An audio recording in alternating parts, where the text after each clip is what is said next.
This is an auto-narrated audiobook generated by Google. Livro 20 anos de vida literária. Por Alberto Pimentel. A quem ler. Prólogo da primeira edição. Publiquei o livro através do passado, receoso de que não agradasse por ser excessivamente pessoal. Mas Pinheiro Chagas, escrevendo na Ilustracão Portuguesa um artigo muito amável para mim, a respeito daquele livro, preconizava a vantagem de todos os escritores reunirem as memórias jornalísticas e literárias do seu tempo, como subsídio indireto para a história completa da sociedade a que pertencem. Este ponto de vista e a autoridade de tão abalizado homem de letras, deram-me estímulo, confesso francamente, para colecionar um segundo livro de memórias. De mais a mais, trabalhando neste gênero de scriptos, eu obedeço gostosamente a uma natural inclinação do meu espírito para a reconstrução do passado, que a saudade ilumina.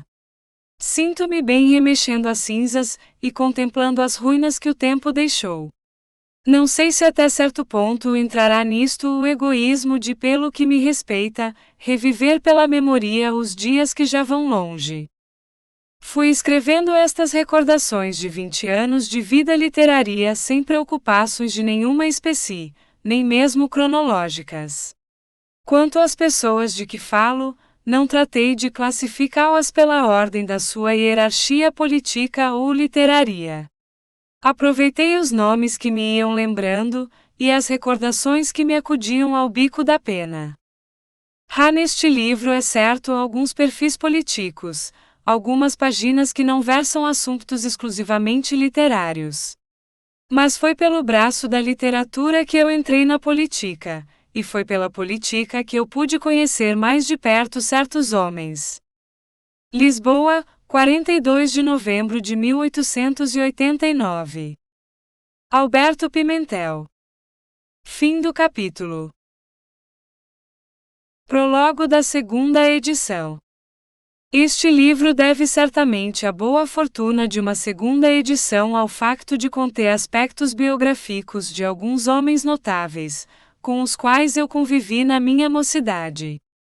Esses homens marcaram uma época da vida histórica do país, e como sempre acontece, a morte deu-lhes maior prestígio. De modo que o livro não envelheceu por causa deles, e só deles recebeu a vida que o faz ressurgir em segunda edição. Creio hoje como ontem, que a biografia é o processo mais agradável de escrever a história, ainda quando esse processo cai em mãos tão incompetentes como as minhas, contanto que seja honesto e sincero, que não engrandeça nem amesquinhe apaixonadamente os biografados. Por mim julgo os outros, releio com prazer algum trecho de Plutarco, e custa-me a digerir meio capítulo de Tito Livio. Eu tive sempre o culto do passado, e por isso me não aborreci de mim mesmo revendo agora este livro, que ia ser reimpresso. Não é que o repute perfeito, porque nem depois de retocado o fica sendo. Mas porque a sua revisão me reconduziu a uma época em que os homens e os factos constituíram um vasto edifício de que só restam cinzas e ruínas. Naquele tempo a vida portuguesa era mais calma, comunicativa e cordial. Não se tinham ainda desencadeado grandes borrascas de ódios pessoais, que nos agitassem como nesta hora. As amizades eram perduráveis, e os amigos certos. Os que chegavam eram recebidos de braços abertos, acarinhados, protegidos. E cada qual plantava os seus ideais sem incomodar o vizinho, nem o malsinar só porque ele possuía aquilo que nós desejaríamos ter. A impressão que eu recebi da leitura deste livro foi a de uma sociedade remota, que me não propus descrever, mas que resulta de um conjunto de biografias nele agrupadas. E à medida que eu voltava a cada página sentia-me expulso do passado pela distância, e do presente pela estranheza. Quanto ao futuro. Os velhos já não têm futuro. E se ele for o crescendo lógico do dia de hoje, eu não sinto pena de o não viver, e descansarei serenamente da fadiga do caminho. Fatigatus ex itineris sedebate. Lisboa, 27 de abril de 1908. O autor. Capítulo 1. É o rei de Luís. Escrever dos reis quando eles vivem ainda, é pelo menos um pouco arriscado, pode parecer adulação. Mas escrever de um rei que já não existe, e contar lealmente os altos favores pessoais que dele se receberam, é mais do que gratidão, é justiça. Eu estou neste caso para com el rei D. Luís. Nunca o disse em público durante a sua vida, para afastar de mim a suspeita de lisonjeiro, mas não perdi a ocasião de dizê-lo em particular. Muita gente o ouviu da minha boca, muitos o sabem, porém outros o ignoram. Para estes escrevo. O que eu vi sempre menos na pessoa do senhor Dom Luizinho, foi o rei e o príncipe, o astro da corte. O que nele sempre me captivou, desde o primeiro dia em que tive a honra de lhe falar, foi o homem ilustrado e complacente, o amigo dos que trabalhavam, o protector dos que rudemente lutavam pela existência. O rei podia desagradar alguma vez ao capricho das paixões políticas, que em torno dele se debatiam. O homem era sempre o mesmo para todos, bom, compassivo, afetuoso. Chegava a causar assombro que um príncipe tão preocupado de negócios e até de distrações, pudesse seguir tão atentamente o fio de tantíssimas pretensões particulares, de que ele e às vezes só ele possuía o segredo. No conjunto das massas populares havia centenas de biografias que el rei D. Luís conhecia página a página, e que acompanhava dia a dia. A sua consciência devia sentir-se satisfeita com o galardão de si mesma, quando na turbamulta de uma festa ou de um espetáculo público, o rei divisasse, perdidas humildemente na multidão, as fisionomias de muitas pessoas que ocultamente havia protegido e felicitado. Estou certo de que um sorriso ou um olhar quase furtivo dessas pessoas agradaria mais ao seu espírito do que os discursos oficiais e as lisonjas cortesãs que por toda a parte o perseguiam. De mais a mais o rei tinha essa memória inexcedível de todos os príncipes da sua família, fichava facilmente as fisionomias e as datas, de modo que não perdia nunca mais de vista a pessoa a quem alguma vez houvesse falado. Muitas vezes nos atos solenes e ostentosos da corte, el rei D. Luís me avistou na posição pouco evidente, em que sempre procurei colocar-me, e o seu olhar perspicaz, quando não era o seu sorriso amável, correspondia de longe ao meu cumprimento respeitoso, mas quase súbito. Posto isto, que me nasce da abundância do coração, eu direi em singelas palavras como foi que desde 1873 tive a honra de me aproximar de el rei D. Luís. Quando cheguei a Lisboa na menos próspera situação burocrática que ainda assim vi com alegria cair do céu, tinha eu publicado recentemente um livro, A Porta do Paraíso, crônica do reinado de el rei D. Pedro V. Os regeneradores estavam no poder, e o governador civil do Porto Bento de Freitas Soares, que se me afeiçoaré, dera-me uma carta de apresentação para o ministro do reino, Antônio Rodrigues Sampaio. Fui ao seu gabinete entregar a carta, e Sampaio recebeu-me imediatamente com a bonomia familiar que ele tinha para com toda a gente. Sampaio, apesar da antessala estar repleta de homens políticos e de pretendentes, demorou-se bons 3/4 de hora conversando comigo. Falou-me da sua origem obscura, da sua luta pela existência, da perseguição aos cabrais, do espectro, e na sua palavra, às vezes demorada, havia um doce tom de familiaridade verdadeiramente captivante. Terminou perguntando-me o que eu queria.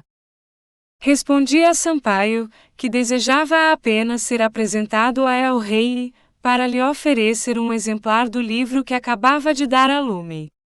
Acrescentei que era eu a primeira pessoa a reconhecer o nenhum valor literário do meu livro, e que de modo algum ousaria oferecê-lo a El Rei, se não se tratasse casualmente de uma novela, baseada em factos do reinado do Senhor Dom Pedro V, que, portanto, o meu livro se não podia prender como obra de arte, a atenção de El Rei Dom Luís, teria contudo para Sua Majestade, o interesse que resultaria naturalmente de todo e qualquer escrito que dissesse respeito a uma pessoa da família real. Sampaio disse-me logo que o meu pedido seria satisfeito, que no dia seguinte, uma quinta-feira, havia despacho no Paço, que estivesse eu, à 1 hora da tarde, na Secretaria do Reino, porque me levaria na sua carruagem, e me apresentaria a El Rei antes do despacho.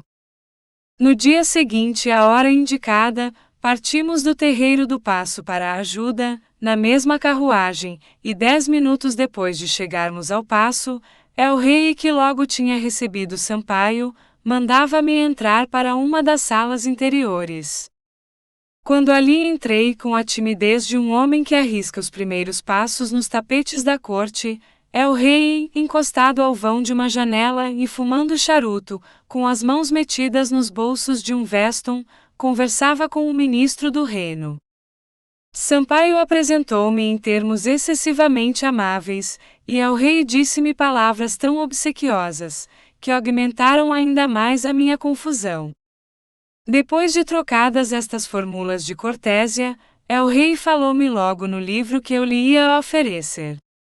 Disse-me que já o tinha lido.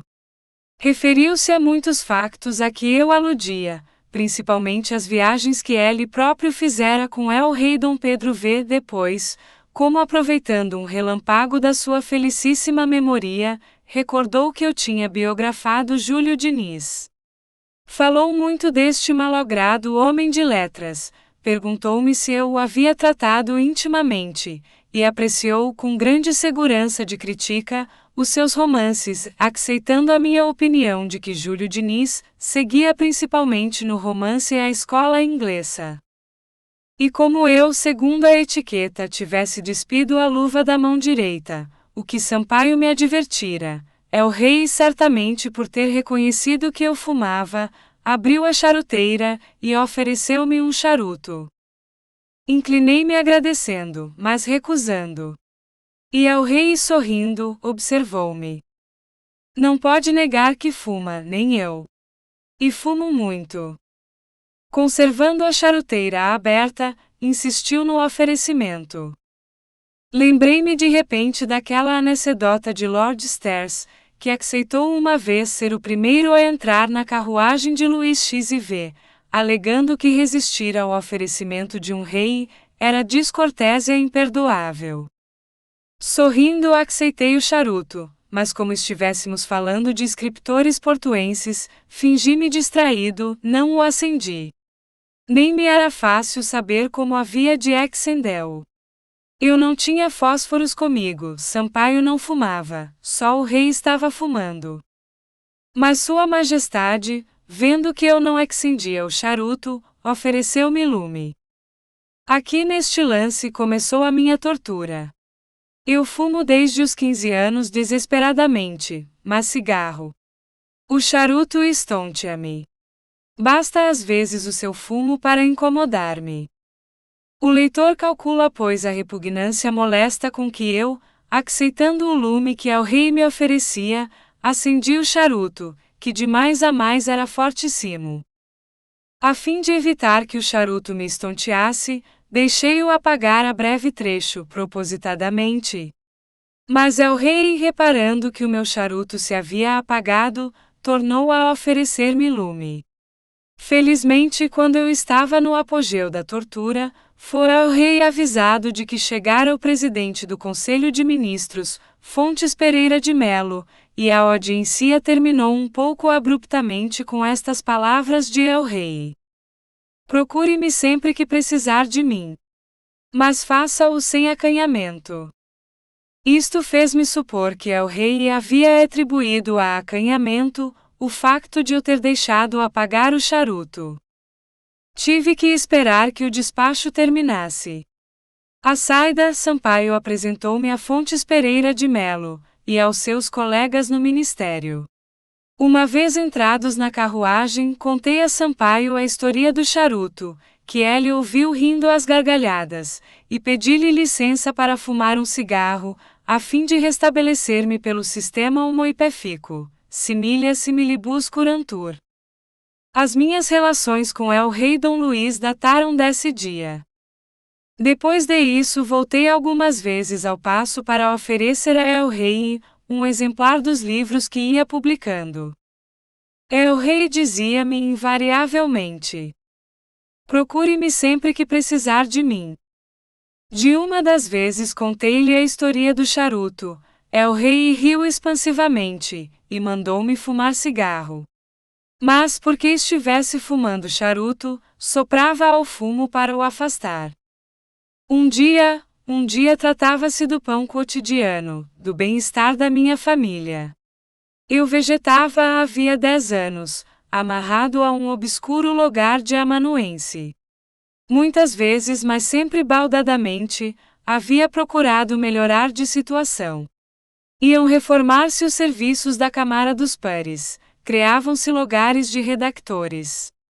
Mas as pretensões, e algumas delas fortemente apadrinhadas, fervilhavam em torno de Fontes. Desejando um desses lugares, mas não dispondo de influência que pudesse dar-me probabilidades de ser atendido, lembrei-me do repetido oferecimento de El Rei. Mete-me num trem, fui ao paço. 5 minutos depois era recebido por Sua Majestade, que me ouviu com a amável benevolência que sempre me dispensou. E tendo-me ouvido, disse: esteja certo de que eu vou pedir com o máximo empenho. Havemos de ir até onde pudermos. É muito justo que lhe deem alguma folga aos seus incessantes trabalhos literários. Não se pode aguentar por muitos anos um trabalho desses. No dia seguinte, às 2h, falei a Fontes Pereira de Melo, que logo que me viu me fez esta pergunta: diga-me uma coisa, que empenho teve para El Rei? Reconheci que Sua Majestade havia tratado imediatamente do meu pedido com a maior pressa e solicitude. Desde essa hora julguei-me despachado. O meu empenho, respondi eu a Fontes, vai de certo surpreender-vos. Diga lá. O meu empenho, fui eu só. Contei então a Fontes tudo quanto se passara. E Fontes limitou-se a dizer-me: El Rei tem o maior empenho no seu despacho. Corri logo ao paço da ajuda a agradecer a El Rei. Sua Majestade apenas me viu, perguntou-me: há alguma novidade a respeito da sua pretensão? Não há, meu senhor. É que eu venho agradecer a inexcedível diligência de Vossa Majestade. Acabo de falar com o presidente do Conselho. Eu falei-lhe ontem mesmo. Isto disse o rei, e mudou logo de assunto. Os jornais propalavam boatos a respeito de nomeações para a Câmara dos Pares. O meu nome nunca foi lembrado pelos jornais. A política interveio neste negocio como em todos, disse coisas falsíssimas. Mas a minha pretensão triunfou, graças à proteção do rei. Quando o despacho apareceu, e lhe fui agradecer, El Rei dignou-se abraçar-me dizendo: tenho hoje um dia de satisfação.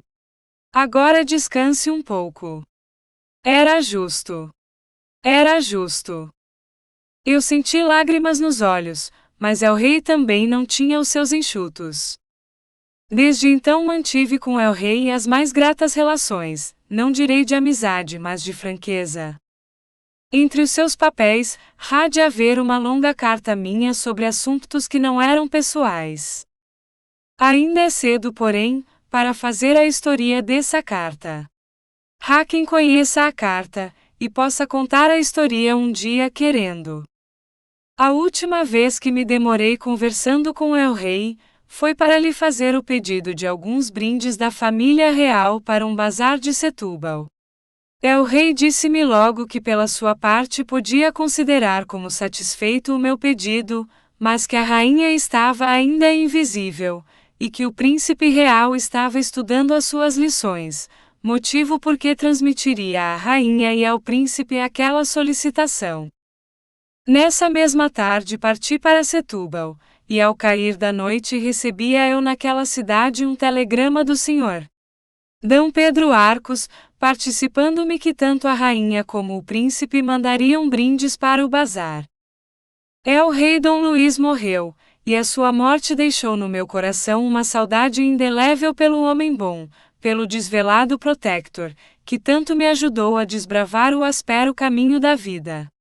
Se os bons são premiados além da campa, o rei de Portugal deve repousar no seio de Deus numa eternidade bem-aventurada. Quanto à minha gratidão será eterna, porque eu ensinarei a meu filho, para que ele o ensine à sua família, que a tranquilidade do meu lar resultou de um acto magnânimo de El-rei Dom Luís e... Fim do capítulo. Capítulo 2 Meu pá. Toda a dor moral é tanto mais absorvente e exclusivista, quanto é sincera e aguda. Não sei, não quero saber o que se tem passado fora de mim próprio. Tenho vivido apenas das minhas recordações dolorosas, concentrado nelas, estranho a tudo o que não seja o drama íntimo do meu luto e da minha tristeza. E depois os leitores têm de certo para mim esse doce sentimento de condolência, que resulta de uma convivência longa e leal.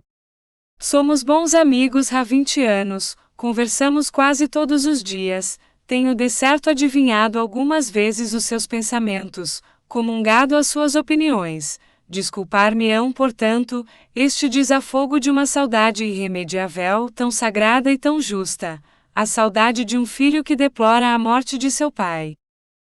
Se alguma vez tenho conseguido chamar aos lábios do leitor um ligeiro sorriso, fique esse sorriso à conta de compensação da mágoa que lhe posso causar hoje, obrigando-o a ler as palavras que certamente me acudirão orvalhadas de lágrimas.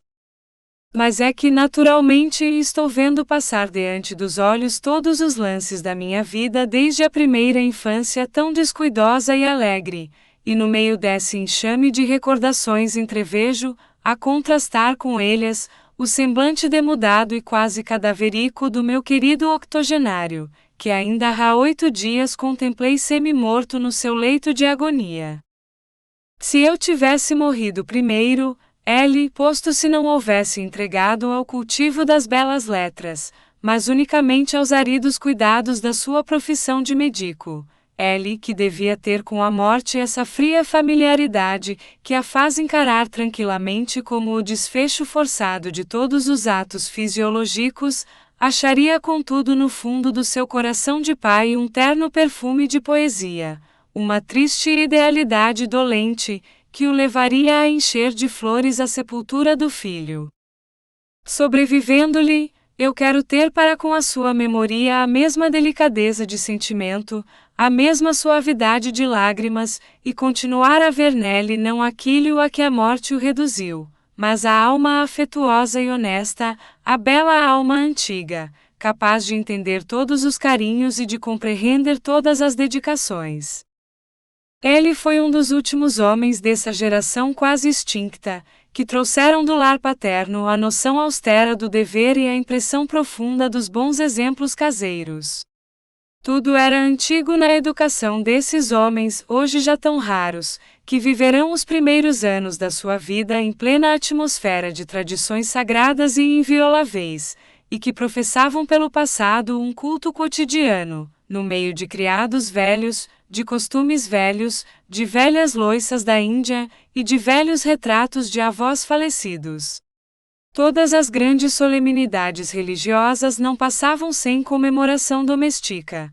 Eram outras tantas festas de família, muito íntimas e muito expansivas. O Natal, a Páscoa, os dias solenes da Igreja, eram esperados com júbilo, e celebrados com devoção tradicional.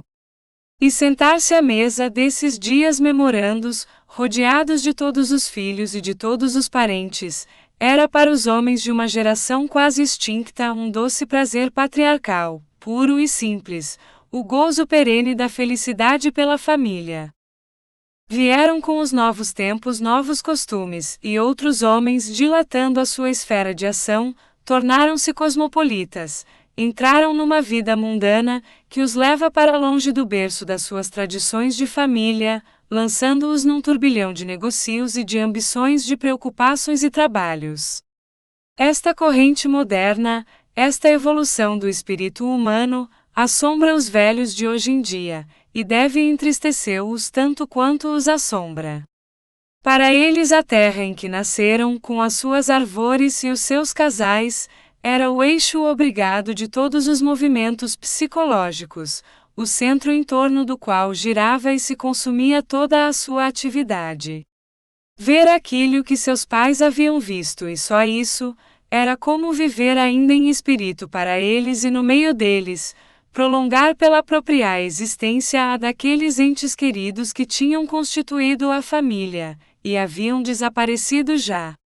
Todas as folgas de meu pai passavam-se no Douro numa quinta dos seus maiores, contemplando as árvores que eles tinham mandado plantar, colhendo os frutos dos pomares que eles haviam disposto. Concluídas as colheitas, voltava alegre e tranquilo à sua clínica portuense, tratando dedicadamente os seus doentes que conhecia há longos anos, e que iam envelhecendo tanto como ele, os seus doentes de partido. Tinha extremos de paciência para os escutar, para os atender, e muitas vezes o ouvi descrer da eficácia da ciência que exercia, quando os não podia salvar. Havia no passeio da cordoaria, um major reformado que era um verdadeiro doente de cisma, o protagonista bondoso de uma comédia moliresca, que se repetia todos os dias. Estou a morrer. Vão me chamar o Dr. Pimentel. O médico, estivesse ou não entretido com o seu tão querido Voltarete, dava-se pressa em acudir à chamada. Não, meu caro major, o senhor não vai desta. Palavra de honra que não vai. Somos amigos antigos, pode acreditar-me. Coma a sua asinha de frango, tome a sua chávena de chá preto, deite-se descansado e durma. No dia seguinte a mesma cena. Aí por 1880 fui ao Porto visitar meu pai. Saímos juntos uma tarde, e ele pediu-me que o ficasse esperando no jardim da cordoaria. Vai ver o major? Perguntei-lhe. Vou. Mas ele mandou-o chamar? Não, respondeu meu pai com tristeza. Agora sou eu que vou de motu próprio, o pobre major não dura 8 dias, mas felizmente para ele, já não cisma na sua doença. Quando eu estive no Porto a semana passada, todas as velhas e lazaras dos recolhimentos das Fontainhas, de que meu pai foi por largos anos clínico, mandavam saber dele. Achei comovente este testemunho de gratidão, mas não era difícil encontrar-lhe a causa. Meu pai tratava-as carinhosamente. Assisti algumas vezes às suas visitas aos asilos. De que se queixa? Perguntava o médico a uma nonagenaria. Dores. Aflições. Eu sei lá. Sei eu, respondia sorrindo o facultativo. Eu tenho isso mesmo. Tem. Sim, tenho quase a sua idade, é a nossa doença. Pois minha boa doentinha, tome um chacinho de erva cidreira que lhe há de fazer bem ao estômago. Verá que passa a noite bem. Para as nossas idades não há outro remédio, a velhice não se cura. Deitar grandes remendos num prédio velho é perder tempo e trabalho. Vamos assim amparando as nossas ruínas com paciência e tranquilidade. Amanhã venho vê-la, e hei de achá-la mais sossegada. É incalculável o número de autopsias que meu pai fez como médico forense. Quando eu e meus irmãos éramos pequenos, embirravamos muito de que meu pai viesse para casa cheirando a vinagre aromático. Já sabíamos que tinha estado retalhando um cadáver. Ele ria-se dos nossos engulhos, metia-nos jovialmente à galhofa, e dizia-nos que puséssemos os olhos no seu bom appetite. Só uma vez, à volta de uma autopsia, o vi chegar menos alegre. Mandou inutilizar parte do fato com que tinha saído, para obstar ao contágio do difeterismo. Apenas dou conta. Esperamos que você tenha gostado desta prévia. Para continuar ouvindo este audiolivro no Google Play Livros, use o link na descrição do vídeo.